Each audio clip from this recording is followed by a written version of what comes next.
Hello guys. आज ये दूसरा ऑनलाइन लेक्चर है। हम इलेक्ट्रोकेमिस्ट्री पढ़ा रहे थे। पिछले क्लास में हमने इलेक्ट्रोकेमिस्ट्री में इलेक्ट्रोलाइट स्टार्ट किया था, इलेक्ट्रोलाइटिक सेल स्टार्ट किया था। हमने बताया था आपको कि इन इलेक्ट्रोलाइटिक सेल इलेक्ट्रोलाइटिक प्रोसेसेस अगर डिफ्रेंशिएट भी किया था हमने इन बिटवीन गैल्वेनिक सेल और इलेक्ट्रोलाइटिक सेल। इलेक्ट्रोलाइटिक सेल और गैल्वेनिक सेल दोनों क्या था, एप्लीकेशन था, एग्जाम्पल था किसका, इलेक्ट्रोकेमिकल सेल का। और इलेक्ट्रोकेमिकल सेल क्या है, एप्लीकेशन है किसका, इलेक्ट्रोकेमिस्ट्री का। अब हम आगे पढ़ेंगे, थोड़ा सा रिकॉल करवा देते हैं। इलेक्ट्रोलाइटिक सेल क्या था, सिंगल वेसल्स का बना हुआ था। सबसे पहले इलेक्ट्रोलाइटिक सेल होता क्या है, दो cell which in which electrical energy is converted into chemical energy. होता क्या था कि हम कोई जो है एक्सटर्नल इलेक्ट्रिक सोर्स लेते थे और वो सोर्स कैसा होता है, डीसी डीसी फॉर्म में डीसी सोर्स होता था, जैसे कि बैटरी। आज कन्वेंशन एनोड जो है इधर राइट हैंड साइड और कैथोड जो है लेफ्ट हैंड साइड होता था। ये पॉजिटिव टर्मिनल से एनोड और नेगेटिव से कैथोड वाला इस तरह से होता था। और सिंगल वेसल होता था, इलेक्ट्रोड रहता था, दोनों को रख देते थे किसी सिंगल इलेक्ट्रोलाइटिक सॉल्यूशन में।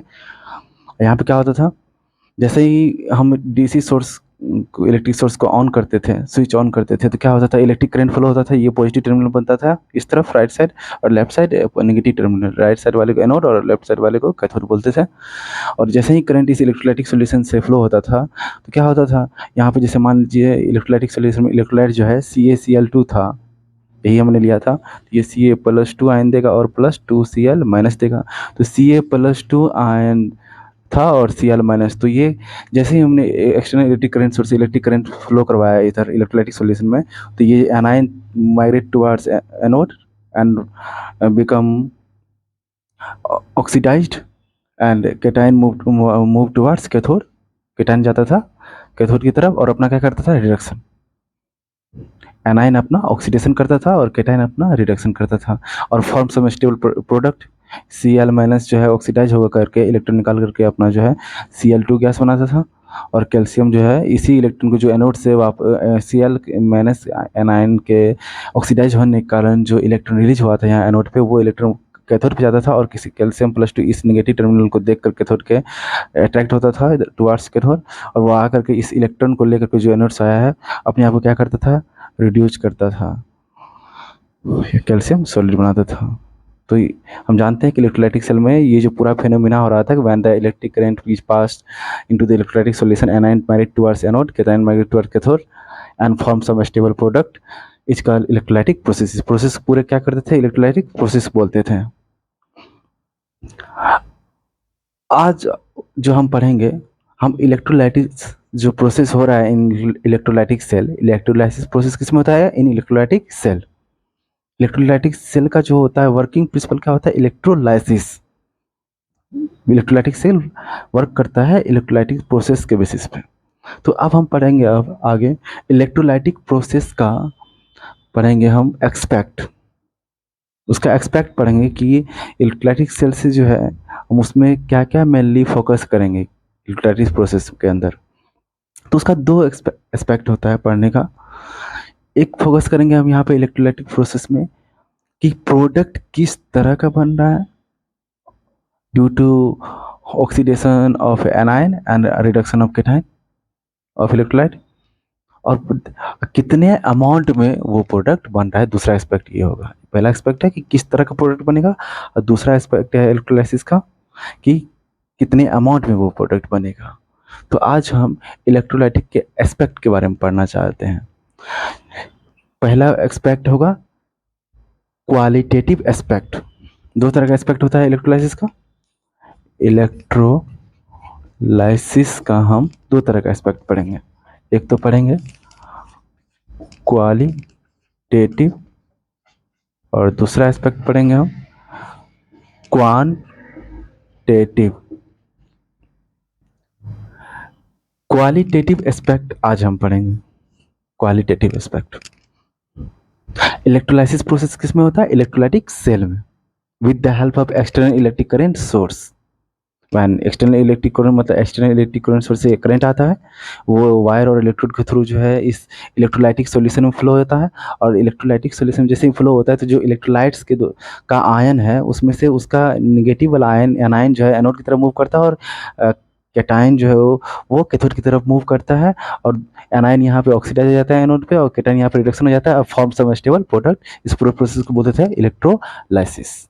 और ये इलेक्ट्रोलाइटिक सेल में होता है। इलेक्ट्रोलाइटिक सेल का ये प्रिंसिपल है इलेक्ट्रोलाइसिस। तो यहाँ पे इलेक्ट्रोलाइटिस का यहाँ जो प्रोसेस हो रहा है उस यहाँ पे क्या क्या मिल रहा है हमको, प्रोडक्ट मिल रहा है यहाँ पे। और एनायन का ऑक्सीडेशन के कारण, कैटायन के रिडक्शन के कारण यहाँ प्रोडक्ट मिल रहा है। तो हम इस इलेक्ट्रोलाइटिस प्रोसेस में दो एस्पेक्ट रखेंगे, यानी कि दो चीज़ों से मतलब रखेंगे। एक तो देखेंगे कि किस तरह का प्रोडक्ट बन रहा है, जिसको बोलेंगे क्वालिटेटिव, मतलब प्रॉपर्टी क्या है प्रोडक्ट का, जो है वो किस तरह का प्रोडक्ट बन रहा है आइडेंटिफाइड करेंगे। और दूसरा होगा हमारा क्वांटिटेटिव, कितने मात्रा में वो प्रोडक्ट बन रहा है। क्वांटिटी का क्या होता मतलब होता है मात्रा, तो हम अमाउंट, क्वांटिटी का मतलब क्या था अमाउंट, तो हम अमाउंट के बारे में, how much amount of product is produce, हम वो क्वांटिटिव एस्पेक्ट में पढ़ेंगे। और क्वालिटेटिव एस्पेक्ट में हम पढ़ेंगे कि किस तरह का प्रोडक्ट बनेगा। तो दो इलेक्ट्रोलाइसिस का दो एस्पेक्ट, क्वालिटेटिव एस्पेक्ट और क्वांटिटिव एस्पेक्ट। तो यहाँ पे पढ़ेंगे कि जो यहाँ पे पढ़ेंगे विच प्रोडक्ट्स आर फॉर्म्ड, और इसमें पढ़ेंगे how much amount of products are formed, amounts of products are formed।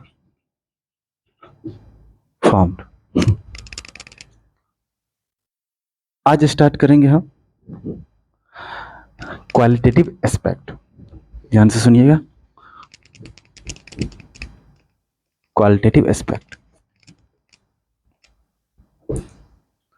तो क्वालिटेटिव एस्पेक्ट में हम क्या पढ़ते हैं कि which products are formed at electrodes during electrolysis process. यानी कि हम प्रोडक्ट्स को क्या करते हैं कि आइडेंटिफाइड करते हैं, क्वालिटेटिव एस्पेक्ट में आइडेंटिफाइड करते हैं कि किस तरह का प्रोडक्ट बनेगा, किस तरह का हम इलेक्ट्रोलाइट लेंगे तो किस तरह का प्रोडक्ट बनेगा, किस तरह का इलेक्ट्रोलाइट लेंगे किस तरह का प्रोडक्ट बनेगा, किस स्टेट में इलेक्ट्रोलाइट लेंगे तो किस तरह का प्रोडक्ट बनेगा। When we passing external electric current, अगर हम इलेक्ट्रिक करंट जो है इस इलेक्ट्रोलाइटिक सॉल्यूशन पास करेंगे तो किस किस तरह का प्रोडक्ट बनेगा, उस प्रोडक्ट के नेचर पे हम जो है नेचर को आइडेंटिफाइड करेंगे किस तरह का प्रोडक्ट बनेगा, किसमें क्वालिटेटिव एस्पेक्ट में। ये जो क्वालिटेटिव एस्पेक्ट है ये जो यहाँ पे हम पढ़ने वाले हैं कि किस तरह का प्रोडक्ट बनेगा, तो ये जो प्रोडक्ट बनना है कि किस तरह का प्रोडक्ट बनेगा ये डिपेंड करता है सम फैक्टर्स पे। अब उस फैक्टर्स के बारे में स्टडी करेंगे हम। ये देख लीजिए कि क्वालिटी एस्पेक्ट में क्या स्टडी करते हैं कि किस तरह का प्रोडक्ट बनता है वो आइडेंटिफाइड करते हैं, उसके बारे में जानते हैं। अब ये जो प्रोडक्ट बनेगा, अब किस तरह का प्रोडक्ट बनेगा वो बहुत सारे फैक्टर्स पे डिपेंड करता है। तो अब जो है क्वालिटेटिव एस्पेक्ट में पढ़ने वाले हैं कि factors affecting product form at electrodes. जो electrolysis process, factors affecting product forms at electrode, यानी कि इलेक्ट्रोलाइटिक प्रोसेस में जो प्रोडक्ट बन रहा है इलेक्ट्रोड्स पे वो किस तरह का बनेगा वो डिपेंड करेगा सम फैक्टर्स। तो हम फैक्टर्स के बारे में पढ़ने वाले हैं। Factors affecting product formed at electrode in electrolytic process in electrolytic cell पढ़ने वाले हैं। तो सबसे पहला जो यहाँ पे फैक्टर्स है, सबसे पहला फैक्टर्स जो यहाँ पे हम पढ़ेंगे फर्स्ट नंबर में हम पढ़ेंगे nature of electrolyte. Nature of electrolyte, electrolyte बताइए इलेक्ट्रोलाइट क्या होता है। इलेक्ट्रोलाइट क्या होता है हम जानते हैं। इलेक्ट्रोलाइट क्या क्या होता है बताइए। एक होता है साल्ट, एक होता है एसिड, और एक होता है बेस। साल्ट, एसिड और बेस ये सब क्या है इलेक्ट्रोलाइट है।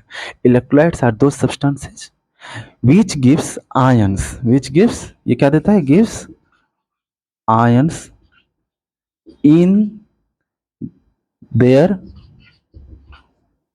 molten state यानी मोल्टेन मतलब मोल्टेन को यहाँ पे फ्यूज स्टेट भी बोलते हैं। मोल्टेन और फ्यूज स्टेट का मतलब क्या है? And in aqueous solution. मतलब इलेक्ट्रोलाइट क्या होता था? इलेक्ट्रोलाइट ऐसा सब्सटेंस होता था जो आयंस देता था। या तो वो पानी में घोलने के बाद आयंस थे, या वो खुद के सॉलिड स्टेट से लिक्विड स्टेट में जाकर, लिक्विड स्टेट में यानी कि मोल्टेन स्टेट में, फ्यूज स्टेट में आ जाए, तब जाकर वो आयन दे। तो इलेक्ट्रोलाइट्स आर दो substance which gives ion in their molten state या फ्यूज स्टेट यानी कि liquid state and in aqueous solution. और क्या क्या होता है इसका एग्जांपल? साल्ट, एसिड और बेस, ये सब जानते हैं हम, आयंस देता है या तो अपने मोल्टेन स्टेट में या तो एक्वस सॉल्यूशन में। तो यहाँ पे हम क्या पढ़ने वाले हैं इसमें?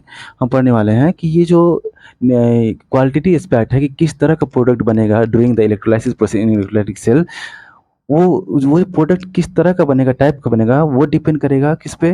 बहुत सारे फैक्टर पे, जिसमें पहला फैक्टर हम क्या पढ़ा? Nature of electrolyte. और इलेक्ट्रोलाइट क्या होता है? साल्ट, एसिड, बेस, जो आयंस देता है in their aqueous solution and in their जो है मोल्टेन स्टेट। तो यहाँ पे नेचर ऑफ इलेक्ट्रोलाइट कैसे अफेक्ट करेगा कि किस तरह का प्रोडक्ट बनेगा? जैस यहाँ पे क्या देखेंगे हम कि जब हम बार बार इलेक्ट्रोलाइट चेंज करेंगे तो प्रोडक्ट जो फॉर्म हो रहा है due to oxidation and reduction at anode and cathode respectively, जो बन रहा है वो भी चेंज हो जाएगा इलेक्ट्रोलाइट चेंज करने के हिसाब से। ये कहना चाह रहा है ये फैक्टर। नेचर ऑफ इलेक्ट्रोलाइट पे डिपेंड करता है क्वालिटी एस्पेक्ट, यानी कि product format elected during electrolysis. कैसे? तो अगर हम इलेक्ट्रोलाइट चेंज करेंगे तो नंबर ऑफ आयंस भी क्या हो जाएगा? चेंज हो जाएगा। जैसे मान लीजिए अभी ये CaCl2 हमारा इलेक्ट्रोलाइट है, तो CaCl2 से क्या मिला हमको? Ca+2 मिला आयन और 2Cl- मिला, यानी कि यहाँ पे क्लोराइड आयन मिला और ये कैल्शियम आयन मिला। तो कैल्शियम आयन Ca सॉलिड बना लिया और क्लोराइड आयन Cl2 गैस बना लिया। तो इस इलेक्ट्रोलाइट से ये आयन मिला और उसके ऑक्सीडेशन और रिडक्शन के कारण ये प्रोडक्ट मिला। लेकिन जैसे ही यहाँ पे हम चेंज कर देते हैं, जैसे कि मान लीजिए हमने चेंज कर दिया और यहाँ पे हमने ले लिया NaCl। अब NaCl जैसे ही ले लिया तो ये इलेक्ट्रोलाइट क्या आयन देगा? Na+ और Cl-। तो देखिए Na क्या कर लेगा? अपना रिडक्शन होकर Na सॉलिड बना लेगा और ये Cl2 गैस बना लेगा। तो देखिए यहाँ पे बन रहा था Ca सॉलिड, क्योंकि इस वाले इलेक्ट्रोलाइट में Ca कैल्शियम का आयन था, जबकि ये जो इलेक्ट्रोलाइट लिया है NaCl उसमें क्या है? Na+ है, तो Na सॉलिड बन रहा है। तो डिफरेंट प्रोडक्ट बना के नहीं, इलेक्ट्रोलाइट चेंज करने के साथ। तो नेचर ऑफ इलेक्ट्रोलाइट पे भी डिपेंड करेगा कि ड्यूरिंग द इलेक्ट्रोलाइसिस कौन सा प्रोडक्ट एनोड और कैथोड पे बन रहा है, यानी quality aspect of electrolysis depend करेगा नेचर ऑफ इलेक्ट्रोलाइट पे कि किस तरह का आप इलेक्ट्रोलाइट ले रहे हो। अब यहाँ पे जैसे मान लीजिए हमने इलेक्ट्रोलाइट लिया CuSO4, तो इससे इससे डिफरेंट तरह का आयन मिलेगा Cu+2 + SO4 - 2 तो यहाँ से ये Cu सॉलिड बन जाएगा। तो अलग तरह का प्रोडक्ट बना के नहीं बना इलेक्ट्रोलाइट चेंज करने के साथ। एक ले लेंगे हम AgNO3, तो बताइए AgNO3 से क्या मिलेगा? Ag+NO3-। तो यहाँ बताइए Ag सॉलिड जो है एक अपने आप में डिफरेंट प्रोडक्ट मिलेगा कि नहीं मिलेगा? तो हम जैसे जैसे इलेक्ट्रोलाइट को चेंज करेंगे वैसे वैसे हमारा जो प्रोडक्ट फॉर्म हो रहा है एट एनोड और कैथोड वो भी क्या हो जाएगा? चेंज हो जाएगा। इसीलिए कहते हैं कि product form at electrode during the electrolysis depend upon the nature of electrolyte, यानी क्वालिटी एस्पेक्ट ऑफ इलेक्ट्रोलाइसिस जो डिपेंड करेगा वो नेचर ऑफ इलेक्ट्रोलाइट पर डिपेंड करेगा कि वो आप किस तरह का इलेक्ट्रोलाइट ले रहे हैं।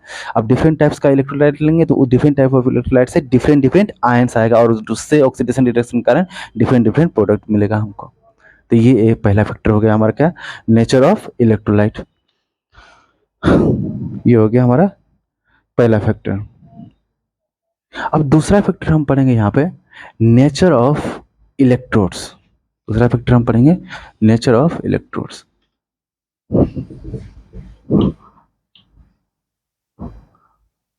दूसरा फैक्टर पढ़ेंगे हम नेचर ऑफ इलेक्ट्रोड्स।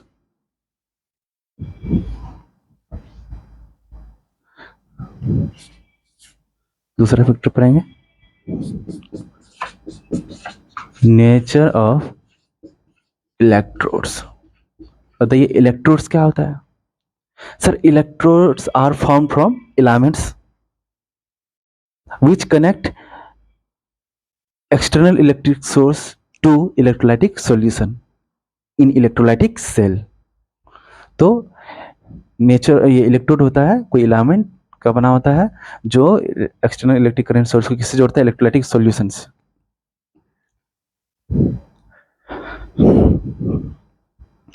अब यहाँ पे नेचर ऑफ इलेक्ट्रोड जो हम पढ़ेंगे इलेक्ट्रोलाइसिस में, यहाँ पे जो प्रोडक्ट फॉर्म्ड होगा एनोड और कैथोड पर due to oxidation and reduction, वो प्रोडक्ट जो फॉर्म बनेगा वो भी डिपेंड करेगा किस पे, नेचर ऑफ इलेक्ट्रोड्स पे, कि किस तरह का हम उस इलेक्ट्रोलाइटिक सेल में ड्यूरिंग द इलेक्ट्रोलाइसिस इलेक्ट्रोड ले रहे हैं, किस किस इलामेंट का ले रहे हैं, उस इलामेंट पे उस इलेक्ट्रोड पे डिपेंड करेगा प्रोडक्ट जो यहाँ बनेगा एनोड और कैथोड पे, यानी क्वालिटेटिव एस्पेक्ट ऑफ इलेक्ट्रोलाइसिस और किस पे डिपेंड करेगा, नेचर ऑफ इलेक्ट्रोड्स पे।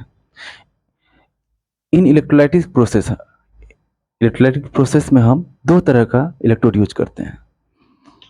पहला होता है हमारा इनर्ट इलेक्ट्रोड, इनर्ट या इसको बोलते हैं नॉन अटैकेबल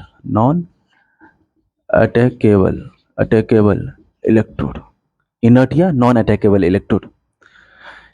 पहला जो है पढ़ रहे हैं इनर्ट या non attackable electrode, nature of electrode पढ़ रहे हैं, उसमें हम पहला पढ़ रहे हैं इनर्ट और non attackable electrode. Electrolytic process में दो तरह का यूज करते हैं, इनर्ट इलेक्ट्रोड और एक्टिव। तो हम पहले पढ़ रहे हैं इनर्ट इलेक्ट्रोड। तो इनर्ट इलेक्ट्रोड क्या होता है, नॉन अटैकेबल, इसको नॉन अटैकेबल इलेक्ट्रोड भी बोलते हैं। कि ये जो अगर यहाँ पे मान लीजिए इनर्ट इलेक्ट्रोड है एनोड और कैथोड पे, तो इनर्ट इलेक्ट्रोड जो होता है वो ऑक्सीडेशन रिडक्शन में जो है खुद पार्टिसिपेट नहीं करता है। जैसे यहाँ पे क्या होता है, कोई इलेक्ट्रोलाइटिक सॉल्यूशन रहता है, उसका आयन जाता है ऑक्सीडेशन और रिडक्शन के लिए। तो जैसे मान लीजिए ये इनर्ट इलेक्ट्रोड है, ये वाला एलिमेंट जो है, ये वाला इलेक्ट्रोड जो है ये इनर्ट इलेक्ट्रोड है। तो ये खुद अगर इनर्ट इलेक्ट्रोड है तो ये खुद रिएक्शन में पार्टिसिपेट नहीं करेगा, ऑक्सीडेशन रिडक्शन रिडॉक्स रिएक्शन में पार्टिसिपेट नहीं करेगा। उस तरह के इलेक्ट्रोड को बोलते हैं इनर्ट इलेक्ट्रोड या non attackable electrode. Those electrodes which do not part in oxidation and reduction at electrode is called inert or non-attackable electrode. इसका एग्जाम्पल होता है प्लेटिनम और ग्रेफाइट, प्लेटिनम और ग्रेफाइट, प्लेटिनम और ग्रेफाइट। ये ऐसा इलेक्ट्रोड होता है कि खुद जो है कभी भी अपना ऑक्सीडेशन, जैसे मान लीजिए ये प्लेटिनम का लिए, तो प्लेटिनम खुद अपना कभी भी ऑक्सीडेशन रिडक्शन नहीं करेगा, वो इनर्ट रहेगा, मतलब रिडॉक्स रिएक्शन करेगा ही नहीं, ना ही ऑक्सीडेशन रिएक्शन करेगा, ना ही रिएक्शन केमिकल रिएक्शन करेगा ही नहीं, इनर्ट रहेगा। तो प्लेटिनम और यहाँ ग्रेफाइट भी ले तो ग्रेफाइट भी कभी ऑक्सीडेशन रिएक्शन नहीं करेगा। तो ये ग्रेफाइट और प्लेटिनम जब इलेक्ट्रोलाइटिक प्रोसेस में लेते हैं तो वो क्या कहलाता है, इनर्ट इलेक्ट्रोड, नॉन अटैकेबल। ये खुद ऑक्सीडेशन रिएक्शन पार्टिसिपेट नहीं करता है। और एक खास बात, जब भी आपको नहीं बोला जाए क्वेश्चन में कि कौन सा इलेक्ट्रोड लेना है, मेंशन नहीं है कि कौन सा इलेक्ट्रोड है, तो आपको हमेशा जो है इनर्ट इलेक्ट्रोड मान के चलना है। जैसे कि मान लीजिए एक क्वेश्चन है कि what are the product form during the electrolysis of CuSO4 aqueous solution, CuSO4 aqueous solution, what are the product form during the electrolysis of CuSO4 aqueous solution। तो यहाँ पे इलेक्ट्रोड मेंशन नहीं है कौन सा है, तो हम क्या मान के चलेंगे, नहीं दिया होता, if not given then assume inert electrode. ये बात आप याद रखिएगा, देन एज्यूम इनर्ट इलेक्ट्रोड। आपको ये बात यहाँ पे मानते हुए चलना है कि जब भी नहीं क्वेश्चन मेंशन हो कौन सा इलेक्ट्रोड दिया जाता है, हम इनर्ट इलेक्ट्रोड लेके चलेंगे। तो इनर्ट इलेक्ट्रोड क्या होता है, जो खुद ऑक्सीडेशन रिडक्शन में पार्टिसिपेट नहीं करता है, जैसे प्लेटिनम और ग्रेफाइट इसका एग्जाम्पल है। ये आपका हो गया इनर्ट इलेक्ट्रोड। और यहाँ पे प्लेटिनम ग्रेफाइट किसी भी तरह का इलेक्ट्रोलाइट सॉल्यूशन आप ले लेंगे, क्योंकि इनर्ट है, वो खुद ऑक्सीडेशन रिडक्शन पार्टिसिपेट नहीं करेगा। तो आप किसी भी तरह का इलेक्ट्रोलाइटिक सॉल्यूशन ले लेंगे तो यहाँ पे कभी भी वो प्लेटिनम और ग्रेफाइट यानी इनर्ट इलेक्ट्रोड जो होता है, नॉन अटैकेबल इलेक्ट्रोड, वो खुद पार्टिसिपेट नहीं करेगा। चाहे यहाँ पे आप CuSO4 लीजिए, NaCl ले लीजिए, AgNH ले लीजिए, CaCl2 इलेक्ट्रोलाइट सॉल्यूशन किसी भी तरह का ले लीजिए, तो प्लेटिनम और ग्रेफाइट हमेशा इनर्ट रहेगा, खुद का ऑक्सीडेशन और खुद का रिडक्शन कभी शो नहीं करेगा। इसीलिए वो कैसा है, इनर्ट इलेक्ट्रोड यानी कि नॉन अटैकेबल इलेक्ट्रोड है। और जब भी नहीं दिया क्वेश्चन में तो यही मान के चलते हैं कि प्लेटिनम और ग्रेफाइट यानी कि इनर्ट इलेक्ट्रोड एज्यूम करके चलते हैं कि उसमें है, जब भी क्वेश्चन में मेंशन नहीं रहता है किस तरह का इलेक्ट्रोड है। और किसी भी तरह के इलेक्ट्रोलाइटिक सॉल्यूशन में ये किसकी तरह काम करेगा, इनर्ट की तरह, कभी भी ऑक्सीडेशन रिडक्शन नहीं शो करेगा। नेचर ऑफ इलेक्ट्रोड में हमने इनर्ट इलेक्ट्रोड के बारे में पढ़ लिया। अब हम पढ़ेंगे एक्टिव इलेक्ट्रोड के बारे में। बी नंबर में active electrode, active electrode. Inert electrode में पढ़ा था हमने कि प्लेटिनम और ग्रेफाइट होता है जो खुद ऑक्सीडेशन रिएक्शन पार्टिसिपेट नहीं करता है, वो इनर्ट इलेक्ट्रोड था। अब हम पढ़ेंगे नेचर ऑफ इलेक्ट्रोड में एक्टिव इलेक्ट्रोड। हम यहाँ पे पढ़ रहे हैं कि प्रोडक्ट जो बन रहा है एनोड कैथोड पे during the process of electrolysed, वो डिपेंड करता है किस किस फैक्टर पे। तो पहला पढ़ा नेचर ऑफ इलेक्ट्रोलाइट, अब पढ़ रहे हैं नेचर ऑफ इलेक्ट्रोड, उसमें हमने इनर्ट पढ़ा, अब पढ़ रहे हैं एक्टिव इलेक्ट्रोड। एक्टिव इलेक्ट्रोड्स को अटैकेबल इलेक्ट्रोड से बोलते हैं, अटैकेबल इलेक्ट्रोड से बोलते हैं, अटैकेबल इलेक्ट्रोड से बोलते हैं। एक्टिव इलेक्ट्रोड और अटैकेबल इलेक्ट्रोड ऐसा इलेक्ट्रोड होता है जो खुद ऑक्सीडेशन रिएक्शन में पार्टिसिपेट करता है। इनर्ट इलेक्ट्रोड ऐसा इलेक्ट्रोड होता था जो खुद ऑक्सीडेशन रिएक्शन में पार्टिसिपेट नहीं करता था, जबकि एक्टिव इलेक्ट्रोड और अटैकेबल इलेक्ट्रोड जो होता है वो जनरली मेटल्स का बना होता है, और वो जो मेटल्स है, वो जो इलेक्ट्रोड है, वो खुद ऑक्सीडेशन और रिएक्शन में पार्टिसिपेट करता है during the process of electrolysis. इसीलिए प्रोडक्ट जो है डिफर कर जाता है, जो बनना चाहिए उससे अलग आता है। इसीलिए जो है बोलते हैं कि प्रोडक्ट जो बनता है during the process of electrolysis in the electrolytic cell at anode और कैथोड, वो also depend on the nature of electrode. यहाँ एक्टिव इलेक्ट्रोड में क्या होगा कि खुद जिस भी चीज़ का वो एनोड और कैथोड बना होगा, खुद वहाँ वो जो है ऑक्सीडेशन करेगा अगर वो एनोड की फॉर्म में होगा, और कैथोड की फॉर्म में होगा तो वो अपना रिडक्शन करेगा। जनरली हम क्या जानते हैं कि इलेक्ट्रोलाइसिस प्रोसेस में इलेक्ट्रोलाइट से जो है आयन्स, जैसे मान लीजिए यहाँ पे हमारा CaCl2 आयन था, तो Ca+2 आयन देता है ये, और Cl-, तो ये इलेक्ट्रोलाइट सॉल्यूशन से आयन्स जाता था ऑक्सीडेशन करने और अपना रिडक्शन करने। लेकिन एक्टिव इलेक्ट्रोड ऐसा इलेक्ट्रोड होता है कि इलेक्ट्रोड खुद अपना ऑक्सीडेशन रिडक्शन करने लगता है, और जनरली ये मेटल्स का बना होता है, जैसे कि जिंक, कॉपर, इटिस और सिल्वर, इटीसी। ये यहाँ पे एक खास बात है कि जो एक्टिव इलेक्ट्रोड्स होता है वो इलेक्ट्रोलाइट स्पेसिफिक होता है। इलेक्ट्रोलाइट स्पेसिफिक बोलने का मतलब कि ये जो जिंक और कॉपर और सिल्वर है, ये हमेशा एक्टिव इलेक्ट्रोड की तरह वर्क नहीं करता है। इसका एक कंडीशन है कि जब जिंक रॉड इलेक्ट्रोड की तरह वर्क करेगा, जब कॉपर रॉड इलेक्ट्रोड की तरह वर्क करेगा, जब सिल्वर रॉड इलेक्ट्रोड की तरह वर्क करेगा, या और भी कोई मेटल इलेक्ट्रोड की तरह वर्क करेगा, तो वो जो प्लेस्ड होना चाहिए, वो जो प्लेस्ड होना चाहिए, वो इस तरह के इलेक्ट्रोलाइट सॉल्यूशन में प्लेस्ड होना चाहिए, वो इस तरह के इलेक्ट्रोलाइट सॉल्यूशन में प्लेस्ड होना चाहिए कि उस इलेक्ट्रोलाइट सॉल्यूशन में जो आयंस होगा वो इसी मेटल्स का आयंस होगा। ये जो मेटल्स है ना, इसी मेटल्स का आयंस होगा उस इलेक्ट्रोलाइट सॉल्यूशन में। ये एक स्पेसिफिक कंडीशन है।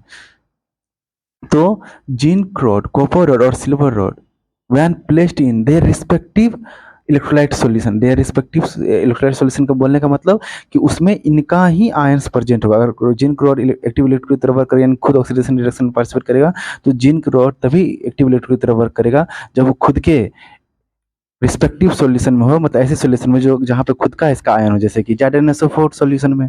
तो ZnSO4 सॉल्यूशन में कौन सा आयन है? जिनका Zn+2 आयन है कि नहीं है? तो जिंक ही मेटल का आयन है कि नहीं है?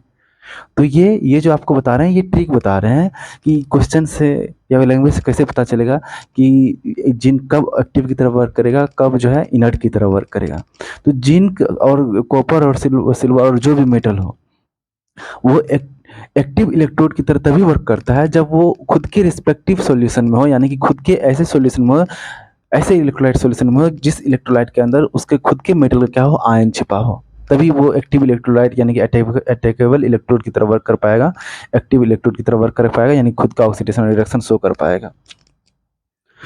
तो जब दिया है कि electrolysis of ZnSO4 using ZnSO4 solution using zinc rod, तभी यहाँ पे जिंक रॉड किसकी तरह बिहेव करेगा?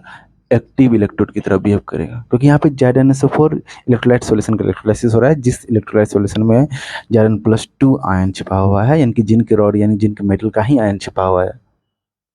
अगर यहाँ पे ऐसा रहता कि यहाँ पे यहाँ पे ZnSO4 electrolysis of ZnSO4 solution using platinum या ग्रेफाइट इलेक्ट्रोड, तो यहाँ पे प्लेटिनम और ग्रेफाइट का इलेक्ट्रोड क्या कैसा रहेगा? Inert electrode. कैसा रहेगा? Inert electrode. क्योंकि हम जानते हैं कि प्लेटिनम और ग्रेफाइट जब भी इलेक्ट्रोड की तरह बिहेव करेगा वो हमेशा इनर्ट इलेक्ट्रोड यानी खुद अपना ऑक्सीडेशन रिएक्शन शो नहीं करेगा, इनर्ट रहेगा, इनएक्टिव रहेगा, कैसा भी इलेक्ट्रोलाइट सॉल्यूशन आ जाए। जबकि जिंक जो मेटल है, metal generally active electrode form करता है, तो कब फॉर्म करता है? जब वो ऐसे सॉल्यूशन प्रेजेंट हो, ऐसे इलेक्ट्रोलाइट सॉल्यूशन प्रेजेंट हो जिस इलेक्ट्रोलाइट सॉल्यूशन में आयन जो उसी मेटल का कॉमन हो कम से कम, तो यहाँ जिंक का ही आयन है। तो इसी तरह जो है यहाँ पे जिंक, यहाँ पे JnSO4 की तरह यहाँ पे ले सकते हैं CuSO4। तो electrolysis of CuSO4 solution using copper rod, तो यहाँ पे कॉपर रॉड किसकी तरह बिहेव करेगा? एक्टिव इलेक्ट्रोड की तरह बिहेव करेगा। यहाँ पे CuSO4 सॉल्यूशन ले लेंगे, CuSO4 सॉल्यूशन का इलेक्ट्रोलाइसिस करवाएंगे, CuSO4 इलेक्ट्रोलाइटिक सॉल्यूशन का इलेक्ट्रोलाइसिस करवाएंगे यूजिंग प्लेटिनम ग्रेफाइट। तो प्लेटिनम ग्रेफाइट कैसा रहेगा? इनर्ट, क्योंकि वो किसी भी इलेक्ट्रोलाइसिस साथ आ जाए तो इनर्ट की तरह बिहेव करेगा। और अगर यहाँ पे H2SO4 सॉल्यूशन का इलेक्ट्रोलाइसिस करवाएंगे, electrolysis of H2SO4 solution using copper rod, copper rod, तो क्या कॉपर रॉड यहाँ पे एक्टिव की तरह बिहेव करेगा? नहीं, क्योंकि H2SO4 जो इलेक्ट्रोलाइटिक सॉल्यूशन है उसमें जो कॉपर रॉड को डिप किया है इलेक्ट्रोड की फॉर्म में, तो वो कॉपर रॉड इलेक्ट्रोड की जो फॉर्म में है यहाँ पे वो एक्टिव इलेक्ट्रोड नहीं बनाएगा, इनएक्टिव बनाएगा, मतलब इनर्ट इलेक्ट्रोड की तरह ये बिहेव करेगा, यानी खुद ऑक्सीडेशन रिएक्शन पार्टिसिपेट नहीं करेगा। क्योंकि ट्रिक क्या बताया था हमने पहचानने का कि कॉपर रॉड कब एक्टिव इलेक्ट्रोड की तरह बिहेव करेगा? जो खुद के आयन वाले सॉल्यूशन में होगा। क्या H2SO4 में कॉपर का कोई आयन है? नहीं है, तो यहाँ पे कॉपर रॉड किसकी तरह बिहेव करेगा? इनर्ट की तरह। ये आइडेंटिफिकेशन है, ये ट्रिक है आइडेंटिफिकेशन करने का। और ये ऐसा क्यों होता है वो बाद में हम जो क्वेश्चन करेंगे वहां पे तब आपको क्लियर होगा। एक्चुअली होता क्या है कि ये जो यहाँ पे देख रहे हो आप इलेक्ट्रोलाइटिक सेल का डिजाइन, तो यहाँ पे मान लो कि हमने एनोड ले लिया कॉपर रॉड का, इलेक्ट्रोड ले लिया मेटल है, और यहाँ पे कैथोड इलेक्ट्रोड भी ले लिया हमने कॉपर रॉड का, कॉपर का। तो अगर कॉपर को बिहेव करना है एक्टिव इलेक्ट्रोड तो यहाँ पे सोल्यूशन कौन लेना पड़ेगा? CuSO4। तो CuSO4 में कौन कौन सा आयन रहेगा? Cu+2 और SO4-2। तो यहाँ होता क्या है कि कुछ ऐसा कंडीशन बनता है कि कॉपर का ही क्या बन जाता है? बढ़ जाता है, कॉपर का ही बढ़ जाता है, कॉपर का ही बढ़ जाता है ऑक्सीडेशन पोटेंशियल, यानी कि अपने आप को ऑक्सीडेशन करने का पावर बढ़ जाता है कॉपर का, और कॉपर का ही बढ़ जाता है रिडक्शन पोटेंशियल, यानी कि अपने आप को रिडक्शन करने का पावर। इसी कारण जो है कॉपर का इलेक्ट्रोड ही खुद अपना क्या कर लेता है? ऑक्सीडेशन, और फिर वहां से ये कॉपर+2 आयन जाकर अपना कर लेता है रिडक्शन। तो यहाँ पे ऐसा कुछ कंडीशन बन जाता है जब कॉपर रॉड को कॉपर के आयन वाले सॉल्यूशन में ही रखते हैं। इसी कारण कॉपर रॉड जो है यहाँ पे ये कॉपर इलेक्ट्रोड जो है खुद का क्या कर रहा है? ऑक्सीडेशन। तो खुद का ऑक्सीडेशन कर रहा है, एक्टिव है, जबकि हम जानते हैं कि जनरली इलेक्ट्रोलाइट का आयंस जो है जा करके ऑक्सीडेशन रिएक्शन शो करता है यहाँ पे, लेकिन खुद जो ये मेटल रॉड है कॉपर का वो खुद अपना ऑक्सीडेशन कर रहा है, यानी कि एक्टिव इलेक्ट्रोड है, इसीलिए यहाँ पे एक्टिव इलेक्ट्रोड बोलते हैं। कब है ये कॉपर रॉड एक्टिव इलेक्ट्रोड की तरह वर्क कर रहा है? जब ये जो है कॉपर रॉड खुद के आयन वाले सोल्यूशन CuSO4 यानी C+2 आयन वाले सोल्यूशन में है, तभी ये एक्टिव इलेक्ट्रोड की तरह वर्क करेगा। तो ये होता है एक्टिव इलेक्ट्रोड। और ये कैसा है? इलेक्ट्रोलाइट स्पेसिफिक है, यानी कि कॉपर रॉड तभी एक्टिव इलेक्ट्रोड है जब वो खुद के CuSO4 किसी स्पेसिफिक इलेक्ट्रोलाइट सॉल्यूशन में है, तो इलेक्ट्रोलाइट स्पेसिफिक हो गया एक्टिव इलेक्ट्रोड। अब ये CuSO4 का रॉड किसी दूसरे और इलेक्ट्रोलाइट सॉल्यूशन में वर्क नहीं करेगा जिसमें उसका कॉमन आयन नहीं हो, जैसे कि यहाँ पे H2SO4 सॉल्यूशन है, इसमें कॉपर रॉड एक्टिव इलेक्ट्रोड की तरह वर्क नहीं करेगा, यानी कॉपर रॉड खुद अपना यहाँ पे ऑक्सीडेशन शो नहीं करेगा अगर एनोड की तरफ फॉर्म में रहा तो वो इनर्ट रहेगा। तो ये स्पेसिफिक है इलेक्ट्रोलाइट के प्रति। तो इलेक्ट्रोलाइट स्पेसिफिक होता है एक्टिव इलेक्ट्रोड, जबकि हम जानते हैं कि प्लेटिनम और ग्रेफाइट इलेक्ट्रोलाइट नॉन स्पेसिफिक था, यानी किसी तरह का भी इलेक्ट्रोलाइटिक सॉल्यूशन ले लीजिए और प्लेटिनम ग्रेफाइट को ले लीजिए, वो कभी भी ऑक्सीडेशन रिडक्शन शो नहीं करेगा, इनर्ट रहेगा, वो हमेशा इनर्ट रहेगा। तो किसी भी इलेक्ट्रोलाइट को डिपेंड नहीं किया वो, तो वो इलेक्ट्रोलाइटिक नॉन स्पेसिफिक था। और ये क्या है? Active electrolytic specific. और ये हमने पहचानने का आपको तरीका बताया कि हम इसको कैसे पहचानेंगे। नेचर ऑफ इलेक्ट्रोड में हमने कौन सा पढ़ा? एक्टिव इलेक्ट्रोड्स, जिसको क्या बोलते हैं? अटैकेबल इलेक्ट्रोड्स भी बोलते हैं। तो ये हो गया आपका इलेक्ट्रोड्स। अब यहाँ पे जो है कुछ भी नहीं मेंशन हो तो क्वेश्चन में मानते हैं इनर्ट इलेक्ट्रोड। कुछ भी नहीं दिया रहा तो जैसे मान लीजिए पूछ देता कि what is the product form, what is the product, जैसे बताया था आपको, what is the product form use by the electrolysis of CuSO4 solution. तो यहाँ पे इलेक्ट्रोड मेंशन नहीं है तो हम क्या मान के चलेंगे? इनर्ट इलेक्ट्रोड, ये बता दिया था हमने आपको। इसके बाद जो है अब यहाँ पे हमने पढ़ लिया नेचर ऑफ इलेक्ट्रोड में एक्टिव और इनर्ट इलेक्ट्रोड। अब यहाँ पे आपके एनसीईआरटी में जो है एक चीज मेंशन है इनर्ट इलेक्ट्रोड में, एक एग्जांपल प्लेटिनम के बाद एक एग्जांपल और उसमें दिया है गोल्ड। तो वो गोल्ड भी दिया है लेकिन हमने यहाँ पे नहीं लिखा है, हमने गोल्ड को अलग से लिखा है। क्यों लिखा है? क्योंकि गोल्ड जो है एक्टिव की तरह भी वर्क कर सकता है और इनर्ट की तरह भी वर्क कर सकता है। तो गोल्ड कब जो है इनर्ट की तरह बिहेव करेगा, कौन कब एक्टिव की तरह बिहेव करेगा? जब गोल्ड जो है गोल्ड गोल्ड ऐसे सॉल्यूशन में रहे, ऐसे इलेक्ट्रोलाइट गोल्ड का जो रॉड जो है जब खुद के आयन वाले सॉल्यूशन में रहे, खुद के आयन वाले सॉल्यूशन में रहे, तब तो वो किसकी तरह वर्क करेगा? ये एक्टिव की तरह बिहेव करेगा, एक्टिव इलेक्ट्रोड की तरह वर्क करेगा। लेकिन और कोई आ जाए, और कोई आ जाए इलेक्ट्रोलाइट, CSO4 आ जाए, AgNO3 आ जाए, और कोई सा भी इलेक्ट्रोलाइट आ जाए, तो उसमें ये एक्टिव की तरह बिहेव नहीं करेगा। किसकी तरह बिहेव करेगा? इन सब इलेक्ट्रोलाइट सॉल्यूशन में ये गोल्ड का रॉड इनर्ट की तरह बिहेव करेगा। ये गोल्ड का रॉड जो है इनर्ट की तरह बिहेव करेगा। और कब कब ये एक्टिव की तरह बिहेव करता है? याद कीजिए, आपको जब एप्लीकेशन ऑफ इलेक्ट्रोलाइटिक सेल पढ़ाया था तो उसमें हमने पढ़ाया था लास्ट में कि इलेक्ट्रोप्लेटिंग एक होता है और एक होता है इलेक्ट्रो रिफाइनिंग। तो वहाँ पे याद हो तो हम क्या करते थे, यहाँ पे अगर मान लीजिए इलेक्ट्रो रिफाइनिंग करना है तो क्या करते थे? इलेक्ट्रो रिफाइनिंग का मतलब क्या होता था? Purification of metal. तो क्या करते थे, इम्प्योर का मान लीजिए कि यहाँ पे गोल्ड को एक्सट्रैक्ट करना है, अर्थ क्रस्ट से निकाले तो इम्प्योरिटी फॉर्म में था, तो उसका क्या बना लिए थे? एनोड। और प्योर गोल्ड का क्या ले लेते? कैथोड। तो इम्प्योरिटी से क्या होता था, गोल्ड जो है अपने आप को ऑक्सीडाइज करता था, Au+ के फॉर्म में आता था, और वो कहाँ जाता था? कैथोड के पास रिडक्शन करने के लिए। इस तरह से पूरे प्योर गोल्ड पे ये जो Au+ के फॉर्म से इम्प्योरिटी से निकल के चिपक जाता था, और पूरा का पूरा इससे गोल्ड यहाँ पे कैथोड पे आ जाता था।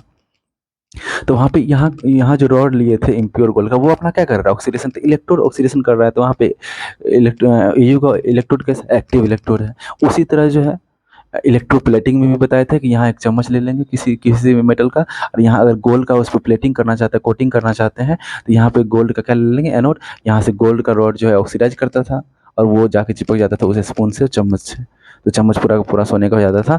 तो यहाँ भी गोल्ड इलेक्ट्रोप्लेटिंग में भी क्या करता है, गोल्ड जो है अपना एनोड जो बनाते थे वहाँ एनोड क्या करता था, इलेक्ट्रोड अपने आप को ऑक्सीडेशन करता था। तो वहाँ भी गोल्ड जो है एक्टिव इलेक्ट्रोड फॉर्म में है।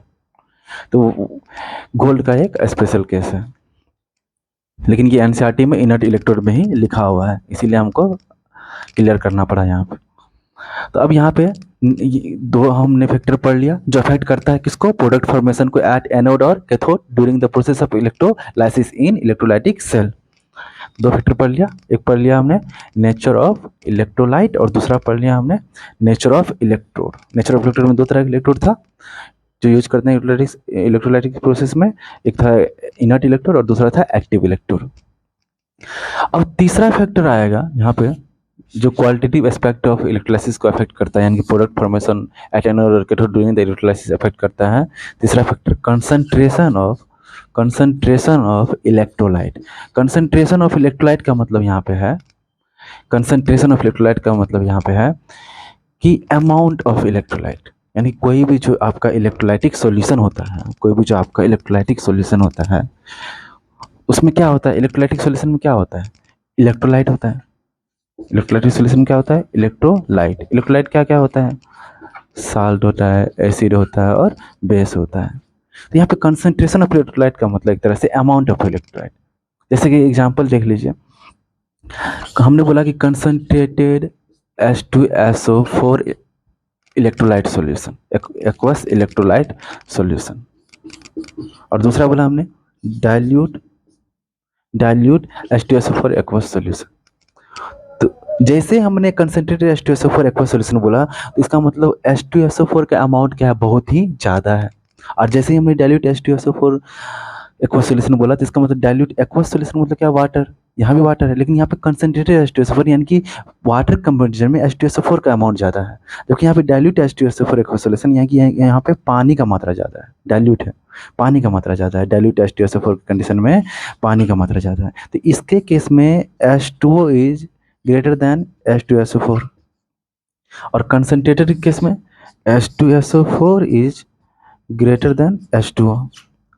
तो यहाँ पे होता क्या है, ये कैसे अफेक्ट करता है प्रोडक्ट फॉर्मेशन को, प्रोडक्ट के नेचर को, कि किस तरह का प्रोडक्ट बनेगा एनोड और कैथोड पे during the process of electrolysis, यानी कि क्वालिटी एस्पेक्ट ऑफ इलेक्ट्रोलाइसिस को कैसे अफेक्ट करता है। अगर मान लीजिए हमने कंसनट्रेटेड H2SO4 लिया इलेक्ट्रोलाइटिक सॉल्यूशन, तो उसमें H2SO4 का अमाउंट ज़्यादा होगा। तो H2SO4 का अमाउंट ज़्यादा होने से क्या होगा, H2SO4 का अमाउंट ज़्यादा होने से क्या होगा कि H प्लस और SO4-2 का अमाउंट, आयन का अमाउंट ज़्यादा होगा किससे, H2O के। तो इसका अवेलेबिलिटी ज़्यादा होगा। अगर कंसनट्रेटेड H2SO4 है तो H प्लस और SO4-2 का आयन ज़्यादा होगा as compare to H2O molecule, तो इसका अवेलेबिलिटी क्या होगा, ज़्यादा। तो ये ज़्यादा अवेलेबल रहेगा कौन, H प्लस SO4-2 इन कंसनट्रेटेड H2SO4। तो यही जाएगा कहाँ पे, एनोड और कैथोड पे अपना ऑक्सीडेशन और रिडक्शन करने के लिए। तो इसके अकॉर्डिंग प्रोडक्ट बनेगा। लेकिन अगर डाइल्यूट H2SO4 रहा तो इसका मतलब इस बार वाटर मोलिक्यूल ज़्यादा है और ये आयन कम है, तो वाटर मॉलिक्यूल इस बार ज़्यादा है। तो अब वाटर मॉलिक्यूल का अवेलेबिलिटी यहाँ पे ज़्यादा होगा, तो अब यहाँ कैथोड और एनोड पे कौन जाएगा, वाटर मॉलिक्यूल जाएगा और वाटर मॉलिक्यूल के अकॉर्डिंग प्रोडक्ट बनेगा। तो इसीलिए प्रोडक्ट जो है बदल जाता है, और ये हम फर्दर एग्जाम्पल में भी पढ़ेंगे बाद में।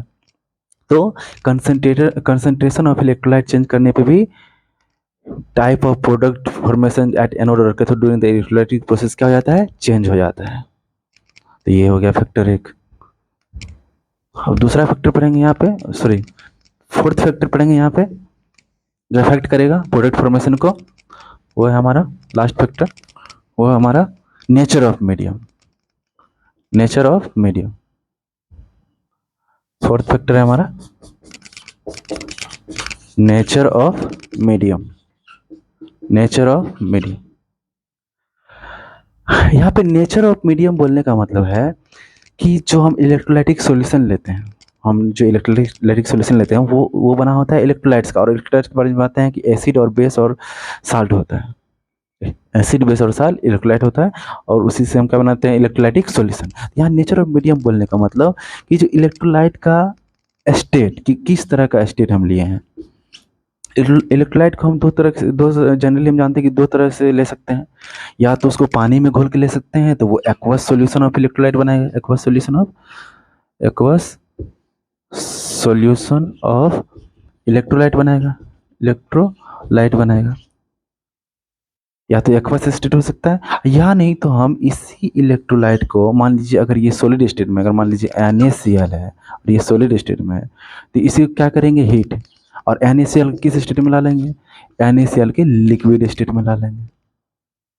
तो ये लिक्विड स्टेट को क्या बोलते हैं, मोल्टेन या फ्यूज, मोल्टेन या फ्यूज स्टेट बोलते हैं, मोल्टेन या फ्यूज स्टेट बोलते हैं। तो अब दूसरा स्टेट क्या हो गया, या एक तो हो गया कि वाटर में घोल दो इलेक्ट्रोलाइट को, NaCl को, तो aqueous solution of NaCl electrolyte हो गया। और दूसरा स्टेट क्या हो गया कि NaCl सॉलिड फॉर्म में था प्योर, उसको प्योर फॉर्म को ही गर्म करके किस फॉर्म में लिया है, लिक्विड फॉर्म में, जिसको मोल्टेन स्टेट या फ्यूज स्टेट बोलते हैं, यानी कि molten state of electrolyte, state of electrolyte. तो यही हमारा यहाँ पे मीडियम से कहने का मतलब है। तो एक्वस सॉल्यूशन जैसे ही बोला तो वाटर में मिलाए हैं, तो जैसे मान लीजिए कि NaCl का एक्वस सॉल्यूशन है, NaCl का जो है एक्वस सॉल्यूशन है, तो इसमें NaCl के साथ साथ प्लस में क्या है, वाटर है। NaCl के साथ प्लस में क्या है, वाटर है। इसका मतलब कि अगर ये पूरे को तो हमने ऑब्जर्व करेंगे तो क्या मिलेगा, Na प्लस आयन मिलेगा, प्लस Cl माइनस आयन मिलेगा, और क्या मिलेगा, H2 मोलिक्यूल भी मिलेगा, वाटर मोलिक्यूल भी मिलेगा। और अगर हम यहाँ पे मोल्टेन NaCl बोले, तो मोल्टेन NaCl क्या था, प्योर फॉर्म है NaCl, सॉलिड फॉर्म को लिक्विड फॉर्म में ले आए थे गर्म करके, हीट करके, तो फ्यूज मोल्टेन फॉर्म में ले आए थे। तो अब मोल्टेन NaCl का मतलब कि सिर्फ यहाँ पे Na प्लस और Cl माइनस रहेगा, वाटर मॉलिक्यूल नहीं रहेगा। तो अगर हम एक्वस सॉल्यूशन का फॉर्मूला लेते हैं, तो वाटर मॉलिक्यूल का भी चांस बनता है एनोड और कैथोड पर जाने का। तो पता चला कि Cl के या Na के अकॉर्डिंग नहीं बना प्रोडक्ट, वाटर के अकॉर्डिंग बन गया, तो डिफरेंट टाइप्स ऑफ प्रोडक्ट मिलेगा। लेकिन मोल्टेन NaCl स्टेट लेंगे अगर इलेक्ट्रोलाइट का, तो उसमें कभी भी वाटर का जाने का चांस नहीं रहेगा, क्योंकि वाटर है ही नहीं। तो हमेशा Na सॉलिड ही मिलेगा और Cl माइनस Cl2 गैस ही मिलेगा। जो कि इसके केस में प्रोडक्ट बदलने का प्रोडक्ट जो बनेगा एनोड और कैथोड पे, वो बदलने का चांस रहेगा due to presence of water molecule. तो क्या हुआ, जैसे स्टेट बदल दिए, मीडियम बदल दिए इलेक्ट्रोलाइट का, तो क्या हो गया, प्रोडक्ट फॉर्मेट इलेक्ट्रोड भी क्या हो गया, डिफरेंट हो गया, डिफर कर गया। तो नेचर ऑफ मीडियम भी अफेक्ट करता है, एक फैक्टर है जो अफेक्ट करता है किसको, प्रोडक्ट फॉर्म एट एनोड और cathode during the process of electrolysis, यानी क्वालिटी एस्पेक्ट ऑफ इलेक्ट्रोलाइसिस को कौन और अफेक्ट करता है, last factor nature of medium, कि आप एक्वस फॉर्म में ले रहे हैं कि मोल्टेन स्टेट में ले रहे हैं इलेक्ट्रोलाइट के। तो ये हमारा लास्ट फैक्टर हो गया। और आगे जो है हम धीरे धीरे स्टार्ट करेंगे यहाँ से, मतलब एक्सप्लेन करते जाएंगे क्वेश्चन के बेसिस के आधार पर, और वहाँ पे और अच्छे से आपको समझ में आएगा। तो ये हमने बस ओवरव्यू दिया है। यहाँ पे हमने आपको 4 फैक्टर के बारे में बताया। पहला फैक्टर क्या था, नेचर ऑफ इलेक्ट्रोलाइट, कि किस तरह का इलेक्ट्रोलाइट लेंगे, अगर इलेक्ट्रोलाइट बदलेंगे तो उसका नंबर आयंस भी क्या कर जाएगा, डिफर कर जाएगा, उसके वजह से नंबर पाउडर जो बनेगा वो भी डिफर कर जाएगा। दूसरा हमने क्या देखा, nature of electrode, active electrode और inert electrode. Active electrode use करेंगे तो हो सकता है कि प्रोडक्ट जो है अलग तरह का बने, क्योंकि खुद इलेक्ट्रोड पार्टिसिपेट करने लगता है ऑक्सीडेशन रिएक्शन प्रोसेस में। और उसके बाद हमने क्या देखा, तीसरा factor concentration of electrolyte, amount पे भी डिपेंड करता है इलेक्ट्रोलाइट के, अवेलेबिलिटी पे डिपेंड, अमाउंट बढ़ने का मतलब अवेलेबिलिटी बढ़ जाता है, या अमाउंट घटने का मतलब अवेलेबिलिटी घट जाता है आयंस का, तो दूसरा उसके अकॉर्डिंग भी प्रोडक्ट डिफर कर जाता था। और सबसे लास्ट फैक्टर देखा हमने नेचर ऑफ मीडियम, कि हम एक्वस स्टेट में ले रहे हैं कि मोल्टेन स्टेट में ले रहे हैं। तो ये हमने सब देख लिया है यहाँ पे। पिछले क्लास में हमने एप्लीकेशन ऑफ इलेक्ट्रोलाइटिक सेल बताया था, थोड़ा सा आज फिर वो रिकॉल करवा देते हैं अच्छे से यहाँ पे। उसका मैंने अलग से पीडीएफ बना के डाला है टेलीग्राम चैनल पे। एप्लीकेशन ऑफ इलेक्ट्रोलाइटिक सेल बोले या एप्लीकेशन ऑफ इलेक्ट्रोलाइटिक प्रोसेस बोले, दोनों सेम चीज़ है, क्योंकि इलेक्ट्रोलाइटिक सेल में क्या होता है, इलेक्ट्रोलाइटिक प्रोसेस होता है। तो पहला एप्लीकेशन जो है आपके एनसीईआरटी में मेंशन है, रिफाइनिंग ऑफ कॉपर मेटल, यानी कि इलेक्ट्रो रिफाइनिंग, यानी कि इलेक्ट्रो रिफाइनिंग। इलेक्ट्रो रिफाइनिंग का मतलब, रिफाइनिंग का मतलब होता है प्यूरिफिकेशन, रिफाइनिंग का मतलब होता है प्यूरिफिकेशन, प्यूरिफिकेशन। हम जब भी मेटल्स निकालते हैं वो अर्थ क्रस्ट से निकालते हैं, और अर्थ क्रस्ट से जब भी मेटल्स निकालते हैं तो वो इम्प्योरिटी के फॉर्म में होता है। उस इम्प्योरिटी वाले फॉर्म वाले मेटल से हमको प्योर मेटल निकालना पड़ता है, प्योर मेटल आइटम निकालना पड़ता है। तो उस by the process of electrolysis which happen in electrolytic cell, इसीलिए यहाँ पे इलेक्ट्रो लगा हुआ है, क्योंकि इलेक्ट्रिक करंट की मदद से हम इलेक्ट्रोलाइटिक प्रोसेस करवाते हैं इन इलेक्ट्रोलाइटिक सेल। उसकी वजह से क्या होता है, हमारा मेटल्स क्या हो जाता है, प्यूरीफाई हो जाता है, अपने इम्प्योर फॉर्म से प्योर फॉर्म में आ जाता है, जिसको बोलते हैं electro refining, electro purification of metals. तो इलेक्ट्रो रिफाइनिंग का डिफिनेशन क्या हो जाएगा, इलेक्ट्रो रिफाइनिंग का डिफिनेशन क्या हो जाएगा, purification of metals, purification of metals by the process of electrolysis, by the process of electrolysis, उसको क्या बोलते हैं, इलेक्ट्रो रिफाइनिंग। तो यहाँ पे क्या होगा, दो एग्जाम्पल इसका हम ले रहे हैं, एक ले रहे हैं इलेक्ट्रो रिफाइनिंग ऑफ कॉपर और दूसरा है इलेक्ट्रो रिफाइनिंग ऑफ गोल्ड। तो आपके एनसीईआरटी में इलेक्ट्रो रिफाइनिंग ऑफ कॉपर पे बताया गया है, जो हमने पीडीएफ में भी डाला है। तो यहाँ पे कॉपर का देखते हैं, इलेक्ट्रो रिफाइनिंग ऑफ कॉपर। तो यहाँ पर कुछ नहीं करना है, जब भी आपने अर्थ क्रस्ट से मेटल को निकाला तो वो इम्प्योर फॉर्म में है, तो वो आपको ऐसा लगेगा कि इम्प्योर कॉपर का मेटल रॉड है। तो आपको क्या करना है कि वो जो आपने निकाला है अर्थ से, तो वो इम्प्योर फॉर्म में है, तो वो जो इम्प्योर फॉर्म वाला कॉपर का रॉड है उसको बना लेना है आपको एनोड। इसको एनोड को एनोड एनोड किसका बनाना है, इम्प्योर कॉपर मेटल रॉड का बनाना है, जो आपने अर्थ क्रस्ट से, अर्थ के अंदर से निकाला है, उसका बनाना है आपको एनोड। और कैथोड किसका बनाना है, जो आपके पास पहले से प्योर कॉपर रॉड मेटल है, तो आपको कैथोड बनाना है प्योर कॉपर मेटल रॉड। और जैसे ही आपने एक्सटर्नली इलेक्ट्रिक करंट सोर्सेज को डीसी सोर्स से, बैटरी से अटैच किया, यहाँ पे इलेक्ट्रोड, एक एनोड है इम्प्योर कॉपर मेटल रॉड का और कैथोड है प्योर कॉपर मेटल रॉड का, तो होगा क्या कि एनोड पे होता है ऑक्सीडेशन। तो एनोड बना हुआ है इम्प्योर कॉपर मेटल से, तो इम्प्योर कॉपर मेटल से कॉपर अपना क्या करेगा, ऑक्सीडेशन, और यहाँ पे बनाएगा Cu+2 आयन, जो किस में आ जाएगा, सॉल्यूशन में। और यहाँ पे 2 इलेक्ट्रॉन रिलीज होगा, वो 2 इलेक्ट्रॉन दौड़ता हुआ कहाँ पहुँच जाएगा, कैथोड के पास। और ये फर्दर जो है Cu+2 जो सॉल्यूशन में आया, तो ये वापस से कहाँ चला जाएगा अपने आप को रिडक्शन करने के लिए, इस कैथोड के पास, और यहाँ पे जाकर के ये कॉपर सॉलिड बना लेगा और इस पे चिपक जाएगा। और जो भी यहाँ से जैसे ही Cu+2 सॉल्यूशन में आ रहा है, तो यहाँ पे जो है इम्प्योरिटी जो है धीरे धीरे गिरने लगेगा, यहाँ पे डिपॉजिट होने लगेगा, यहाँ बॉटम पर यहाँ पे इम्प्योरिटी डिपॉजिट होने लगेगा। तो आपका क्या हो रहा है, इम्प्योर कॉपर मेटल रॉड से इम्प्योरिटी से अलग होकर के आपको Cu+2 आयन ऑक्सीडाइज होकर के आ रहा है सॉल्यूशन में, वो फर्दर जो है प्योर कॉपर मेटल रॉड पे जाके चिपक रहा है bye the process of reduction. तो एनसीईआरटी बोला है कि एट एनोड जो होता है, कॉपर मेटल जो होता है ऑक्सीडाइज होता है, इम्प्योर कॉपर मेटल ऑक्सीडाइज होता है, कंज्यूम्ड होता है। और एट कैथोड जो होता है, एट कैथोड कॉपर क्या होता है, रिड्यूस होता है, डिपॉजिट होता है। तो एट एनोड जो है ऑक्सीडेशन वाला प्रोसेस हो रहा है, यानी कि यहाँ पे Cu सॉलिड जो है अपना ऑक्सीडाइज होकर के Cu+2 एक्वस आयन बना रहा है, +2 इलेक्ट्रॉन रिलीज कर रहा है। और कैथोड पे क्या हो रहा है, Cu+2 जो आ गया है एक्वस सॉल्यूशन में, वो फर्दर जो है 2 इलेक्ट्रॉन एक्सेप्ट कर रहा है, जो कहाँ से आया है, एनोड से आया है, और उससे क्या बना रहा है, कॉपर सॉलिड। ये पूरा एनसीईआरटी में मेंशन है। और एक बात, यहाँ पे जो इलेक्ट्रोलाइटिक सॉल्यूशन लेना है during the process of electro refining, वो जो इलेक्ट्रोलाइटिक सॉल्यूशन है वो उसी इलेक्ट्रोलाइट का लिया जाएगा जिसका आपने रॉड यूज किया है।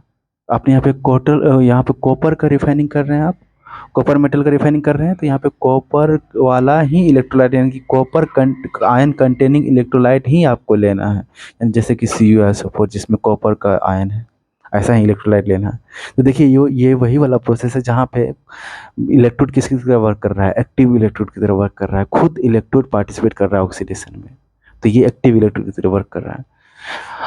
इलेक्ट्रो रिफाइनिंग ऑफ गोल्ड में क्या होगा, कुछ नहीं करना है, यहाँ पे इम्प्योर कॉपर और मेटल की जगह पे गोल्ड मेटल रॉड ले लेना है, impure gold metal rod.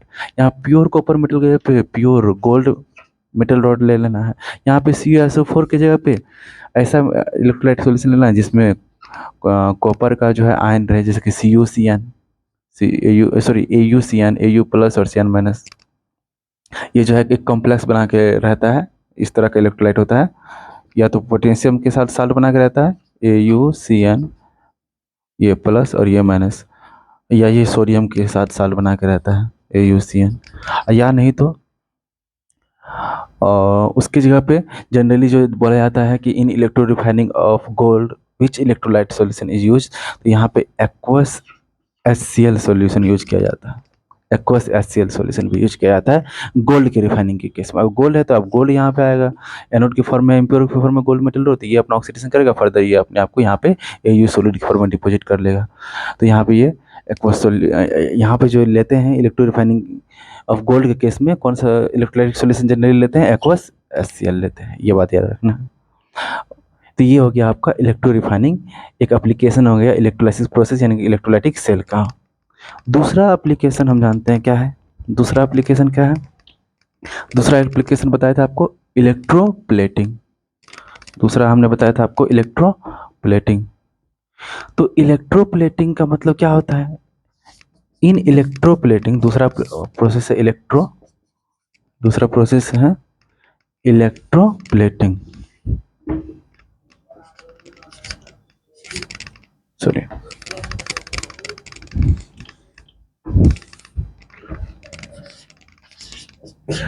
Electroplating में क्या करते हैं, किसी एक मेटल का दूसरे मेटल पे लेप लगाते हैं, सिंपल सा लॉजिक, प्लेट करते हैं। In electroplating process, plating of one metal on to the another metal with the help of electrolysis process, यानी कि इलेक्ट्रोलाइसिस के प्रोसेस की मदद से इलेक्ट्रोलाइटिक प्रोसेस के द्वारा हम किसी एक मेटल को दूसरे मेटल के ऊपर डिपॉजिट करते हैं, उसका लेप लगवाते हैं, उसको बोलते हैं प्लेटिंग करना। तो in electroplating method, plating of one metal on to the another metal to prevent decaying and corrosion of other metal. मतलब ये जो प्लेटिंग करते हैं एक्चुअली ये इसलिए करते हैं क्योंकि जो है दूसरे मेटल को सड़ने से गलने से बचाना होता है। हम जानते हैं गोल्ड के बारे में, गोल्ड बहुत दिन, मतलब कभी भी लगभग में वो सड़ता गलता नहीं है, खराब नहीं पड़ा, मतलब जंग नहीं लगता है उसमें, एक तरह से ऐसे समझिए। इसीलिए तो बहुत सारा चीज़ जो सोना का है वो आज भी एज इट इज़ है, जल्दी खराब नहीं होता है, लगभग में इनर्ट होता है, जल्दी किसी से रिएक्शन नहीं करता है। इसीलिए हम जो पहले के ज़माने में क्या होता था कि कोई भी चीज़ पे जो है सोना का जो है लेप लगा दिया जाता था, ताकि वो चीज़ जल्दी से सड़े गले नहीं। तो इसमें इलेक्ट्रोप्लेटिंग में क्या करते हैं, जैसे कि मान लीजिए सीधा सा बात है, बताया था हमने कि हमको एक चम्मच पे क्या करना है, सिल्वर वाले चम्मच पे कि उसको हमको सोना का परत चढ़ाना है। तो हम क्या करेंगे, सिल्वर का जो है यहाँ पे चम्मच ले लेंगे, इस तरह से सिल्वर का जो है चम्मच ले लेंगे। ये किसका है, सिल्वर का। जिस पे करना है उसका कैथोड ले लेंगे। कैथोड अभी सिल्वर पे करना है, सिल्वर वाले स्पून पे करना है, चम्मच पे करना है, तो सिल्वर स्पून का क्या ले लेंगे, कैथोड। और जिसका कोटिंग करवाना है उसका ले लेंगे एनोड। मान लीजिए गोल्ड का कराना है तो प्योर गोल्ड का जो है यहाँ पे ले लेंगे एनोड। अब यहाँ प्योर गोल्ड है तो ये अपने आप ऑक्सीडाइज करेगा, ये प्लस के फॉर्म में आएगा सोल्यूशन, गोल्ड अपने आप ऑक्सीडाइज करेगा, ये इलेक्ट्रॉन यहाँ पहुंचेगा। जैसे ये इलेक्ट्रॉन यहाँ पहुंचेगा तो ये जो यू प्लस आयन इस सोल्यूशन में आ गया है, ये फर्दर जो है इस स्पून के पास पहुंच जाएगा, सिल्वर स्पून के पास, और सिल्वर स्पून के ऊपर ये दो इलेक्ट्रॉन को एक्सेप्ट करके अपने आप को क्या करेगा, रिड्यूस, और एयू सॉलिड में बदल जाएगा। तो धीरे धीरे ये जो है गोल्ड का आयन ये धीरे धीरे जो है एयू सॉलिड के फॉर्म में डिपोजिट होने लगेगा, किस पे, सिल्वर स्पून पर, और सिल्वर स्पून फाइनली किससे ढक जाएगा, गोल्ड के एक लेयर से, जिसको बोलते हैं इलेक्ट्रोप्लेटिंग ऑफ गोल्ड। और यहाँ पे जो जनरली यूज किया जाता है इलेक्ट्रोलाइट सॉल्यूशन, वो जनरली जो है AuCN यूज किया जाता है। और ये जो फॉर्म अभी बता रहे थे कि ये एग्जिस्ट करता है, या तो AuCN और ये पोटेशियम के साथ सॉल्ट बना के ऑल्टोएस, या नहीं तो ये सोडियम के साथ AuCN2, इस तरह से। इसको बोलते हैं सोडियम ऑरोसाइनाइड, इसको बोलते हैं पोटेशियम ऑरोसाइनाइड। ये इलेक्ट्रोलाइट सॉल्यूशन जनरली यूज करते हैं इलेक्ट्रोप्लेटिंग ऑफ गोल्ड में। तो ये हो गया दूसरा एप्लीकेशन ऑफ इलेक्ट्रोलाइटिक इलेक्ट्रोलाइसिस, ये इलेक्ट्रोप्लेटिंग ऑफ गोल्ड या इलेक्ट्रोप्लेटिंग ऑफ मेटल्स। तो ये हो गया। अब जो है आपका एनसीईआरटी एक और एप्लीकेशन के बारे में बताया है, आपका एनसीईआरटी एक और एप्लीकेशन के बारे में बताया है, जो है यहाँ पे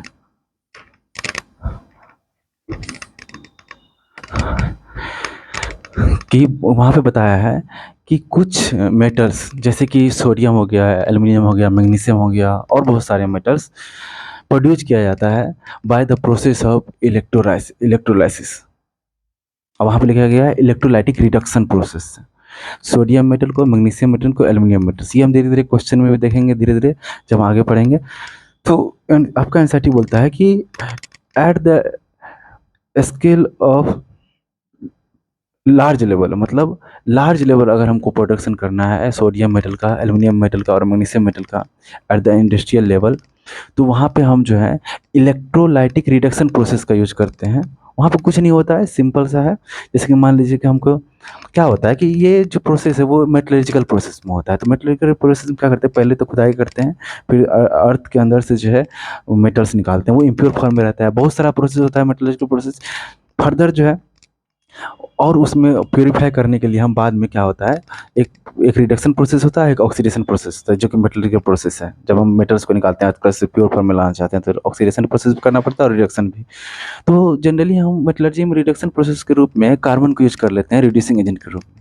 लेकिन कभी कभी क्या होता है, कुछ मेटल के केस में carbon not act as a good reducing agent, तो वहाँ पे हमको ना एक्सटर्नली जो है इलेक्ट्रिक करंट की मदद से रिड्यूस करना पड़ता है मेटल को, फिर उसको ऑब्टेन करना पड़ता है। जैसे कि सोडियम, मैग्नीशियम और एल्युमिनियम और बहुत सारे ईटीसी मेटल के केस में रिडक्शन प्रोसेस करके हमको मेटल को एक्सट्रैक्ट करना पड़ता है उस इम्प्योर मेटल से।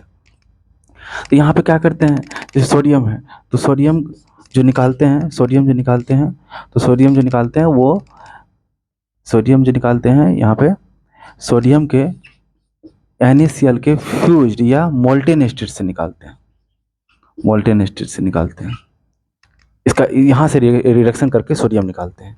NaCl का फ्यूज्ड या मोल्टेन स्टेट जो है लेकर के क्या करते हैं, वहाँ से सोडियम निकालते हैं इन इलेक्ट्रोलाइटिक रिडक्शन। क्या होता है, कुछ नहीं, यहाँ पे जो है मेटल है, यहाँ पे मेटल मान लीजिए कि ग्रेफाइट का बना हुआ है, प्लेटिनम का बना हुआ है, यहाँ मान लीजिए प्लेटिनम का ग्रेफाइट बना है, यहाँ पे ले लिया NaCl, तो NaCl से क्या आएगा Na+ और Cl-।